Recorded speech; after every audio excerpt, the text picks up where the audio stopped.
অন্দরমহল 3 তলায়, তৃতীয় তলায় কেউ থাকে না, শুধু ছাদ আছে। ঘর বানানো হয়নি, অসমাপ্ত ইটের পুরনো বাড়ি। চিন্তা ভাবনা চলছে তৃতীয় তলাটা থাকার জন্য উপযুক্ত করার। মজিদকে দেখে সবাই থেমে গেল। তিনি পদ্মজার পাশে চেয়ার নিয়ে বসেন। পদ্মজা একটু নড়েচড়ে বসে। মজিদ পদ্মজাকে জিজ্ঞাসা করলেন, তুমি কি চাও মা? আজ শাশুড়ির সাথে থাকবে নাকি আমার পাগল ছেলের সাথে? ভেবে বলো, তুমি যা বলবে তাই হবে। পদ্মজা উসখুস করতে করতে বলল, জি আম্মার সাথে থাকবো। ফরিনার ঠোঁটে বিশ্বজয়ে হাসি ফুটে ওঠে। তিনি আমিরের দিকে তাকিয়ে ব্যঙ্গ করে হাসেন। পরপরই পদ্মজার উপর ঝাঁপিয়ে পড়েন, চুমুতে পদ্মজার গাল ভরিয়ে দেন। একবার আর চোখে আমিরকে দেখলো পদ্মজা। আমির তাকিয়েই ছিল। পদ্মজা তাকাতেই আমির চোখ রাঙানি দিল। সঙ্গে সঙ্গে পদ্মজা দৃষ্টি ফিরিয়ে নিল। বিয়ের বাকি সব নিয়ম শুরু হয়। উপর থেকে নেমে আসলেন নূরজাহান। তিনি এই বাড়ির প্রধান কর্ত্রী, মজিদ হাওলাদারের জন্মদাত্রী। কই রে আমার নাত বউরা কই? বলতে বলতে ছুটে আসেন তিনি। উপস্থিতি সবাই দৃষ্টি ঘুরিয়ে নূরজাহানের দিকে তাকালো। নূরজাহান পদ্মজার সামনে এসে বসেন। পদ্মজার মুখখানা 2 হাত ধরে দেখেন। এরপর মুগ্ধ হয়ে বললেন, বাবু দেহি সাদ লই আইছে। এই সেরি, তোর জন্যই আমার জামাই তো এখন আমার দিকে চাইবই না। নূরজাহান কেন এই কথা বললেন পদ্মজা ঠাউর করতে পারলো না। আমির যখন হেসে বলল, আরে বুড়ি, তুমি তো আমার প্রথম বউ, ভুলি কিভাবে? তখন পদ্মজা নূরজাহানের কথার মানে বুঝলো। বুঝতে পেরে ঠোঁট চেপে হাসলো। নূরজাহান আমিরের থুতনিতে চিমটির মতো ধরে বললেন, আমার চান্দের টুকরা, বউরে আদর কইরো ভাই, বকাঝকা কইরো না। সেরিটা জন্মের ঘর সাইরে আইছে, তুমি এখন সব। তুমি যেমনে রাখবা তেমনিই থাকবো। স্বামী হাত সাইরা দিলে শ্বশুরবাড়ির আর কেউ বউদের আপন হয় না, বুঝছো ভাই? আমির নূরজাহানের পা ছুঁয়ে সালাম করে বলল, বুঝছি জান। নূরজাহান মন খারাপের নাটক করে বললেন, এইটা ঠিক না ভাই। কোনটা? এখন থেকে জান ডাকবা বউরে, আমি হইলাম দুধ ভাত। আমির একটু জোরেই হাসলো, সাথে আরো অনেকে হাসলো। পদ্মজা নত হয়ে নূরজাহানের পা ছুঁয়ে সালাম করার জন্য। নূরজাহান দ্রুত আটকালেন পদ্মজাকে, জড়িয়ে ধরে পিঠে হাত বুলিয়ে আদর করে বললেন, রূপে যেমন গুণেও তেমন থাইক্য বইন। রাইত বাড়তাছে, সব নিয়ম তো শেষ, যাও যে যার ঘরে যাও। এই তোরা বাড়ির যেতে পারবি? রাইতের বেলা আইছিলি কেন? বউ তো কাইলু দেখুন যেত। জাফর সেরিগুলারে দিয়ে আইতে পারবি? মদন কই, মগা কই? কামের বেলা 2 পাওয়া যায় না। কথাগুলো এক নাগারে বললেন ফরিনা বেগম।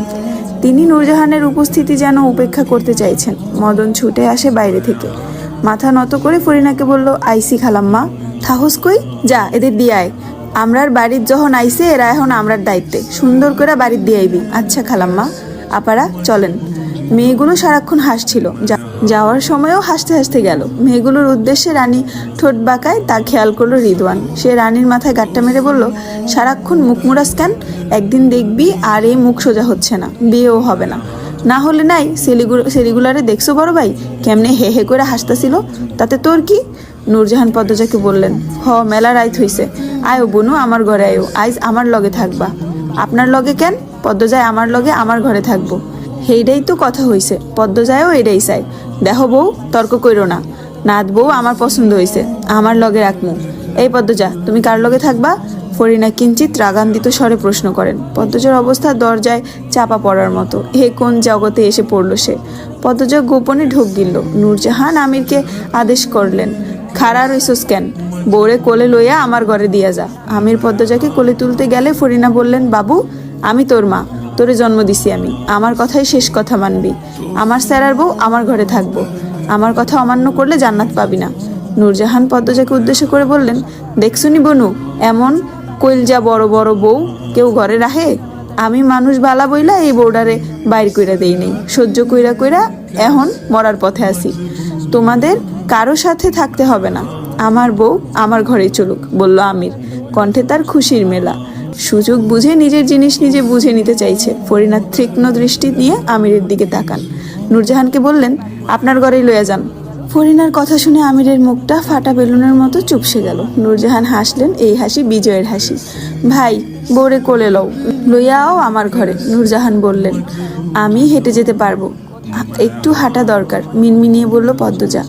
আচ্ছা তাইলে হাঁটো, ধরো আমার হাত ধরো। নূরজাহান হাত বাড়িয়ে দেন।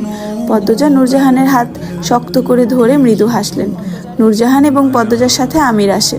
সে দাদির ঘর অবধি যাবে, পদ্মজাকে তার মোটেও ছাড়তে ইচ্ছে করছে না। নূরজাহানের ঘরে যাওয়ার পথে পদ্মজা কান্নার সুর শুনতে পায়। কে যেন কাঁদছে, কি করুণ সেই কান্নার শব্দ। এদিক ওদিক দৃষ্টি মেলে তাকালো, আর একটু এগোতেই খুব কাছে জোরে একটা আওয়াজ হয়। পদ্মজা কেঁপে ওঠে, দ্রুত সেই দিকে তাকায়। তার চেয়ে 2 হাত দূরে একটা দরজা, ভেতর থেকে কেউ দরজায় ধাক্কাচ্ছে আর কাঁদছে। পদ্মজাকে ভয় পেতে দেখে আমির বলল, ভয় পাচ্ছ? কে ওখানে? এভাবে কাঁদছে কেন? দরজা খুলে দিন না। পদ্মজা ভয় এবং ব্যথিত কণ্ঠে বলল। তার কথায় আমির বা নূরজাহান কারো কোনো ভাবান্তর হলো না। পদ্মজাকে নিয়ে পাশ কেটে চলে গেল। নূরজাহান শক্ত করে পদ্মজার হাত ধরেন, ক্ষীণস্বরে বললেন, ঘরে আহো, পরে কইতাছি। কান্নার শব্দ ধীরে ধীরে কমে যাচ্ছে। নূরজাহান পদ্মজাকে নিয়ে নিজের ঘরে ঢুকেন। আমির চেয়ার টেনে বসার জন্য প্রস্তুত হতেই নূরজাহান হৈ হৈ করে উঠলেন, তুই বইতাছুস কেন? আমির হকচকিয়ে গিয়ে বলল, মানে? বউয়ের ধারে আর থাউন যাব না।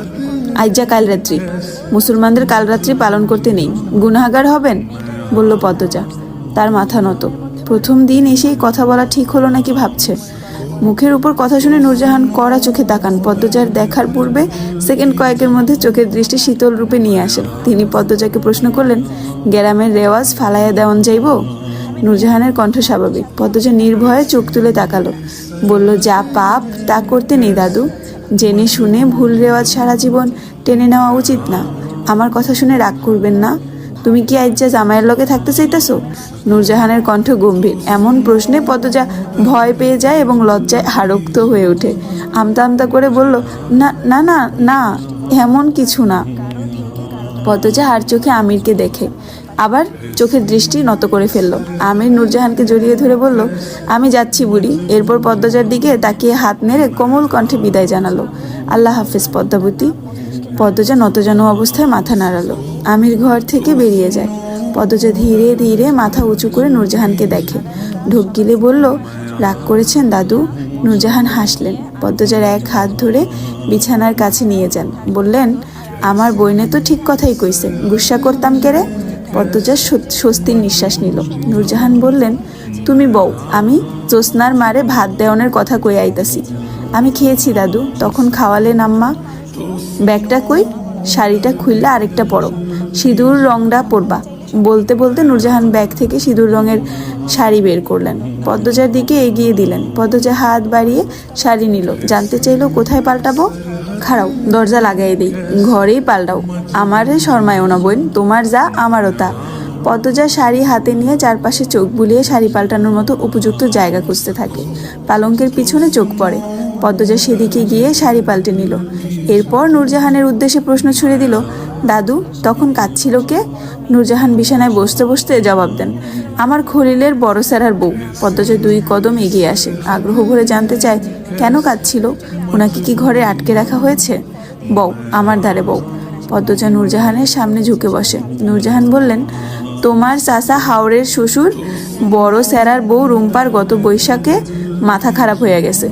এরে ওরে মারতে আসে, কেউ ওরে চিনে না, নিজের স্বামীরেও চিনে না। আলমগীর তো এখন ঢাকার থাহে, আমির তো গ্রামে আইছে অনেকদিন হইল। আলমগীর শহরে আমিরের কামড়া করতেছে, এর লাইগা তো আলমগীর বিয়াতে আসিল না। রুম্পা তোমার হৌরিরে দা নিয়ে মারতে গেছিল, এজন্য আপনারা ঘরে আটকে রাখেন ওনাকে। হুট করে কেন এমন হলেন? পদ্মজা আটকে উঠে জিজ্ঞাসা করলো। নূরজাহান এদিক ওদিক তাকিয়ে কি যেন দেখলেন। এরপর সতর্কতার সাথে ফিসফিসিয়ে বললেন, বাড়ির পিছে বড় জঙ্গল আছে, দোষী জায়গা, ভুলেও এখানে যায়ও না। রুম্পা শনিবার তুমি মাশাল্লাহ চাঁদের টুকরা, ভুলেও ওইদিকে যায়ও না, ক্ষতি হইব। নূরজাহানের কথা শুনে পদ্মজার গায়ের পশম দাঁড়িয়ে পড়ে। মনে মনে ভাবে, অবিশ্বাস্য, ভয় পেয়ে কারো মাথা খারাপ হয়ে যায়। পদ্মজা উৎসুক হয়ে জিজ্ঞাসা করে, ওনাকে ডাক্তার দেখানো হয়েছে? হ, দেখানো হয়েছে তো, শহরে 2 বার লইয়া গেছে। কবিরা যাইলো, কেউ ভালা কইরা দিতে পারে নাই। আচ্ছা, এসব বাদ দাও, এই বাড়িতে যখন বউ হয়ে আইসো সবই জানবা, খালি বাইরে কইও না এই খবর, গ্রামের কেউ জানে না। রাইত হইছে, ঘুমাও। নূরজাহান শুতে শুতে বললেন, হুনো, জামাইয়ের কাছে কইলাম যাইবা না। না না, যাব না। বুঝলা বোন, তোমার দাদা হৌরে বিয়ার প্রথম রাইতে লুকায়া আমারে তুল্লা নিজের ঘরে লইয়া গেছিল, আদর সোহাগ কইরা ভোর রাইতে পাড়াইয়া দিছিল। আমি সুডু আসিলাম, তাই ডরে কলজা শুকায়া গেছিল। বলতে বলতে নূরজাহান জোরে হেসে ওঠেন। পদ্মজা মৃদু করে হাসে। নূরজাহান ডান দিকে কাত হয়ে শুয়ে পড়েন। পদ্মজা ধীরে ধীরে এক কোণে কাচুমুচু হয়ে শুয়ে পড়েন। কি অদ্ভুত সব! সাধারণ বিয়ের রাতে নতুন বউরা ঘুমানোর সুযোগ পায় না। জামাইয়ের বাড়ির মানুষেরা সারাক্ষণ ভিড় করে ঘেঁষে থাকে। পদ্মজা দীর্ঘশ্বাস ছাড়ল। হারিকেনের আগুন নিভু নিভু করে চলছে, নিভে যাবে যে কোনো মুহূর্তে। কেটে যায় অনেকক্ষণ, ঘুম আসছে না, দেহ অচেনা অনুভূতিতে ছেয়ে যাচ্ছে। আচমকা পদ্মজা ভ্রু কুঁচকে ফেলে, কান খাড়া করে ভালো করে শোনার চেষ্টা করে। আবার কাঁদছে, রুম্পা মিনমিনিয়ে কাঁদছে। পদ্মজা স্পষ্ট শুনতে পাচ্ছে। সে ধরফরিয়ে উঠে বসে। সাথে সাথে নূরজাহান পদ্মজার দিকে ফিরেন। জানতে চান ডরাইতাছো? উনি আবার কাঁদছেন, সারা বেলাই কান্দে। এইসবে কান দিও না, ঘুমাইয়া পড়ো। পদ্মজা উসখুস করতে করতে শুয়ে পড়ে। হারিকেন নিভে যায়। নূরজাহান ঘুমে তলিয়ে যান। নাক ডাকছেন তিনি। নাক ডাকার তীব্রতা অনেক, যা পদ্মজাকে বিরক্ত করে তোলে। পদ্মজা ঘুমানোর চেষ্টা করে, হাজার ভাবনার ভিড়ে একসময় ঘুমিয়ে পড়ে। শেষ রাতে ঘুমের ঘরে অনুভব করে হাঁটুতে কারো হাতের ছোঁয়া। পদ্মজা চোখ খুলে, মুখের সামনে কেউ ঝুঁকে রয়েছে। পদ্মজা ধরফরিয়ে উঠে চিৎকার করে উঠল, কে?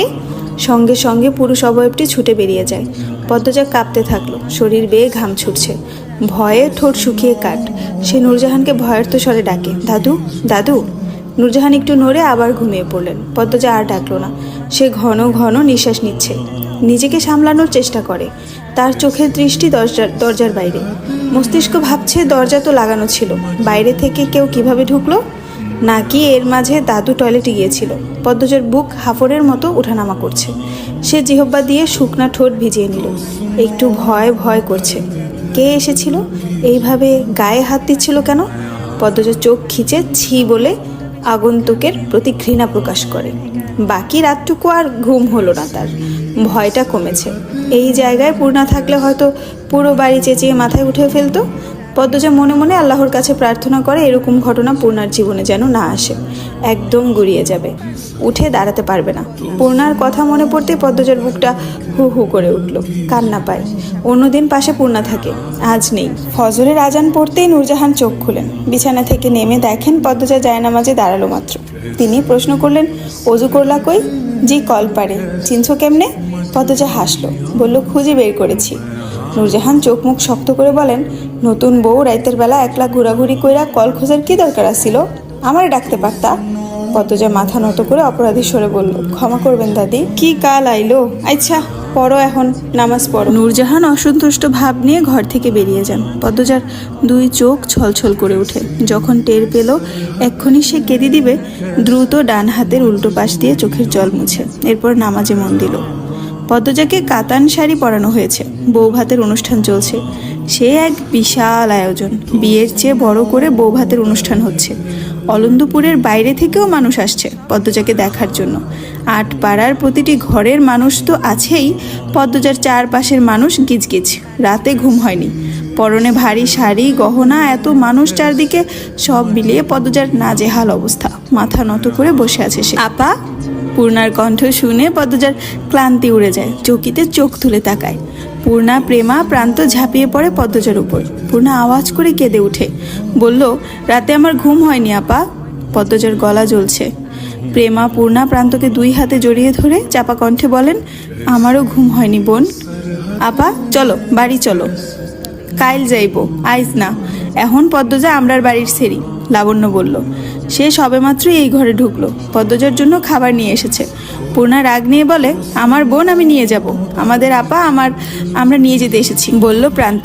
রানী প্রান্তর কান টেনে ধরে বলল, পেকে গেছিস তাই না? ছাড়ো রানী আপা, ব্যথা পাচ্ছি। ওরে মা, তুই তো শুদ্ধ ভাষা শিক্ষা লাইছোস। রানী অবাক হয়ে জানতে চাইল। প্রান্ত অভিজ্ঞদের মতো হেসে বলল, ইয়াস। যারা যারা প্রান্তকে চিনে সবার চোখ কোটর থেকে বেরিয়ে আসতে চাইল। প্রান্ত একটি ইংরেজি শব্দ বলেনি, যেন এখানে বজ্রপাত ঘটালো। রানী চোখে মুখে বিস্ময় ভাব রেখে বলল, এটা মুন্না না, অন্য কেউ। আমি মুন্না না, আমি প্রান্ত। প্রান্ত মোড়ল। প্রান্তের বলা ভঙ্গি দেখে সবাই হেসে উঠল। পদ্মজা হাসতে হাসতে রানীকে বলল, প্রান্ত অনেকগুলো ইংরেজি শব্দ শিখেছে। বউ মানুষ কেমনে দাঁত বই করে হাসতেছে দেখছো? বেহায়া বউ সারা। কথাটি দরজার পাশ থেকে কেউ বলল। অন্য কেউ শুনতে না পেলেও পদ্মজা শুনতে পেল। সে সেদিক তাকালো। অল্প বয়সী দুজন মহিলা এমনভাবে তাকিয়ে আছে যেন পদ্মজাকে চোখ দিয়ে গিলে খাবে। পদ্মজা তাদের উদ্দেশ্যে হাসে। পদ্মজার হাসি দেখে মহিলা দুজন থম খেয়ে গেল। দুজন চাওয়াচাই করে আবার পদ্মজার দিকে তাকালো। পদ্মজা ততক্ষণে চোখ সরিয়ে নিয়েছে। অতিথি আপ্যায়ন চলছে ধুমধামে। রমিজ আলী, কামরুল, রজব সবাই উপস্থিতি রয়েছে। খাওয়া শেষে তারা আড্ডা শুরু করে। রমিজ বললেন, মঞ্জুর স্যারা, জলিল, শহীদ এরা কি আইছে? কামরুল দাঁতের ফাঁক থেকে যত্ন করে গরুর মাংস বের করেন, এরপর উত্তর দেন, না আহে নাই। সেদিন সৈয়দের বাপে আমারে কাছে গেছিল। কেড়ে গেছিল?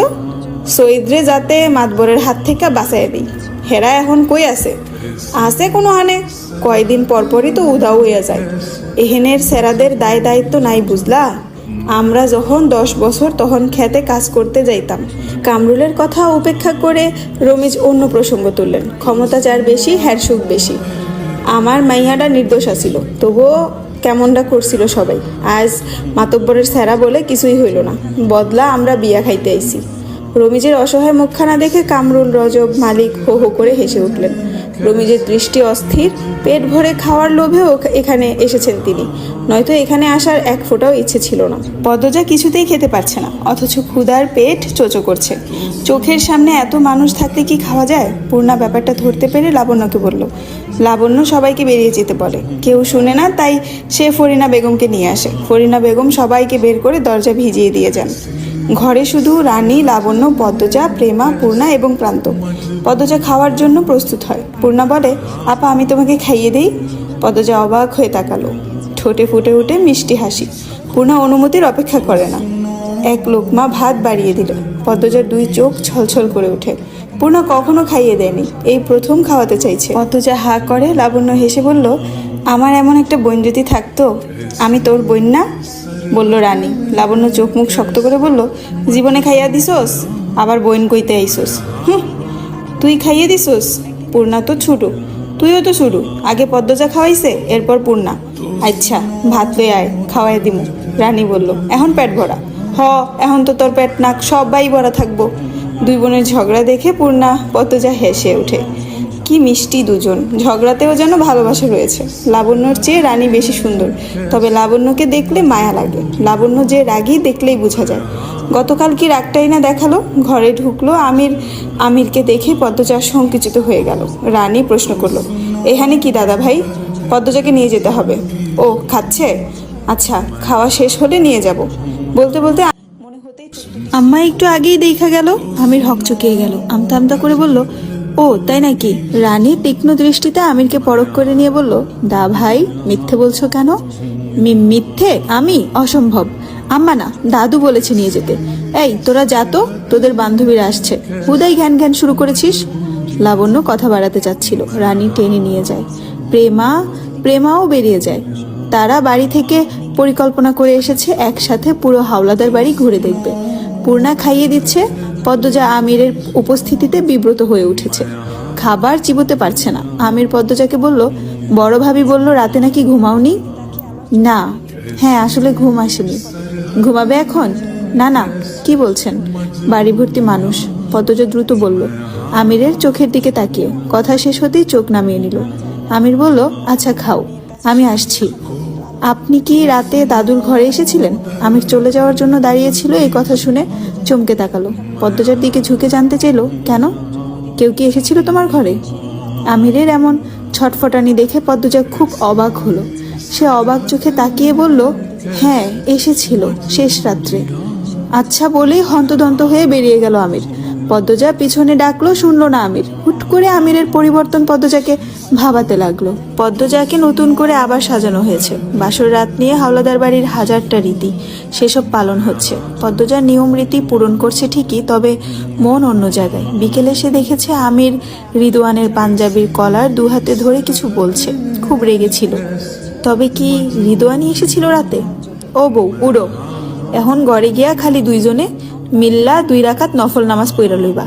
আনিশা যাও, লইয়া যাও, দিয়া আও যায়া, বললেন ফরিনা।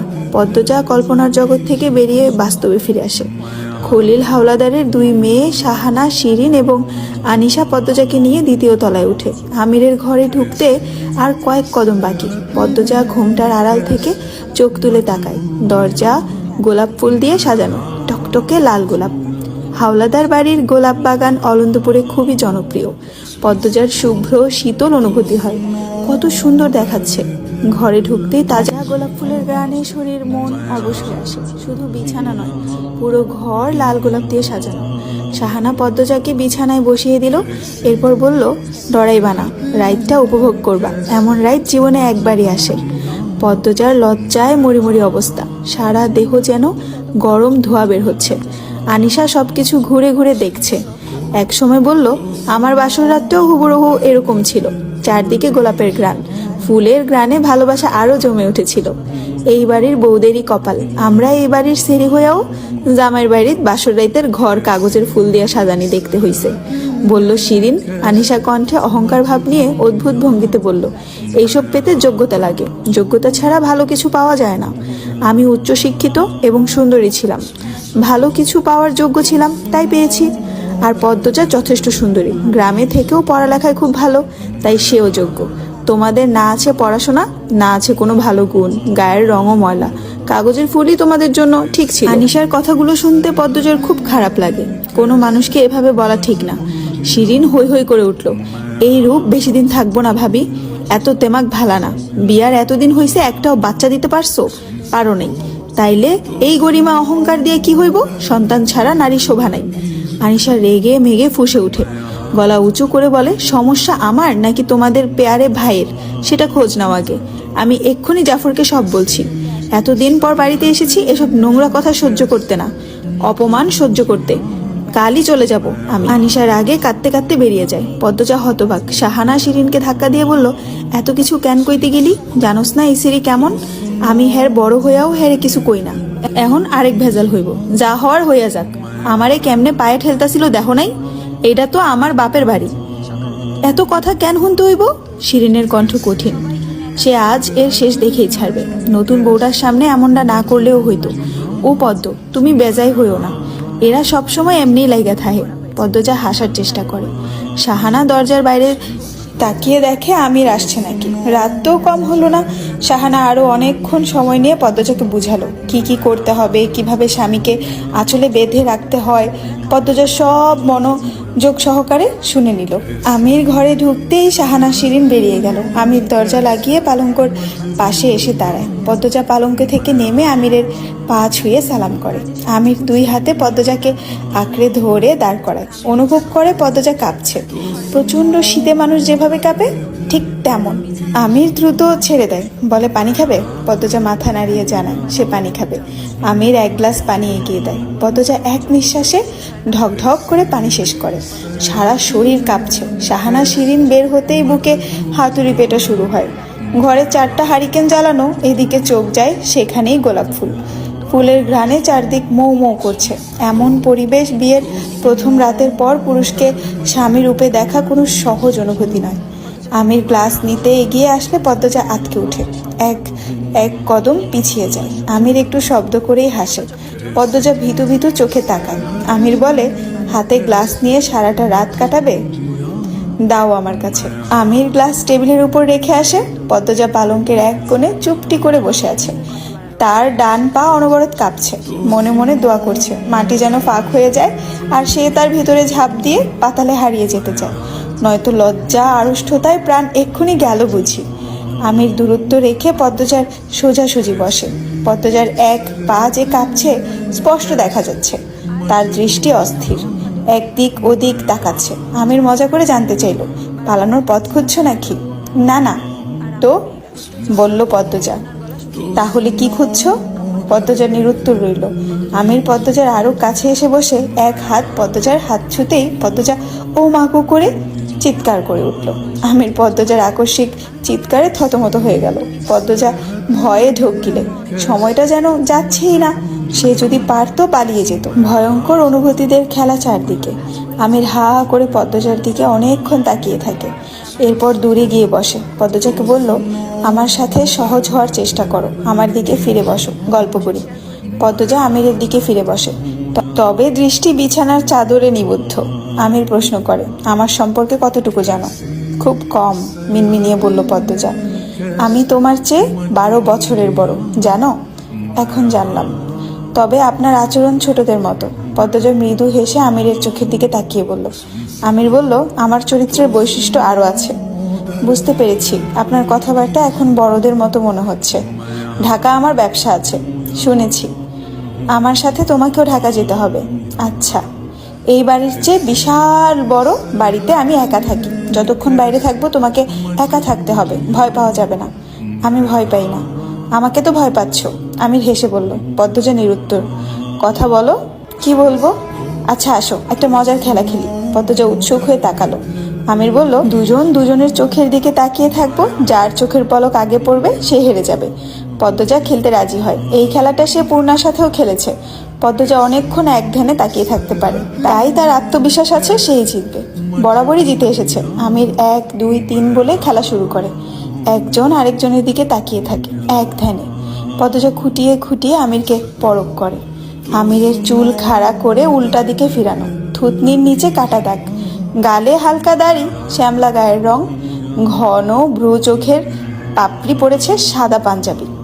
এতে বেশি ভালো লাগছে দেখতে। আমির পদ্মজার রূপে আগে থেকেই দেওয়ানা, তার উপর এতক্ষণ তাকিয়ে থেকে অনুভূতির রফা দফা অবস্থা। সে মুগ্ধ কণ্ঠে বলল, পৃথিবীর সবচেয়ে সুন্দর নারী আমার বউ। কি ভাগ্য আমার। আপনিও সুন্দর। কথাটা মুখ ফসকে বলে উঠল পদ্মজা। যখন বুঝতে পারলো, লজ্জায় মাথা নত করে ফেললো। আমির খুশিতে বাকবাকুম হয়ে বলল, তোমার পলক পড়েছে, আমি জিতে গেছি। পদ্মজা লজ্জায় নখ খুঁড়তে থাকে। আমির নিজের চুল হাত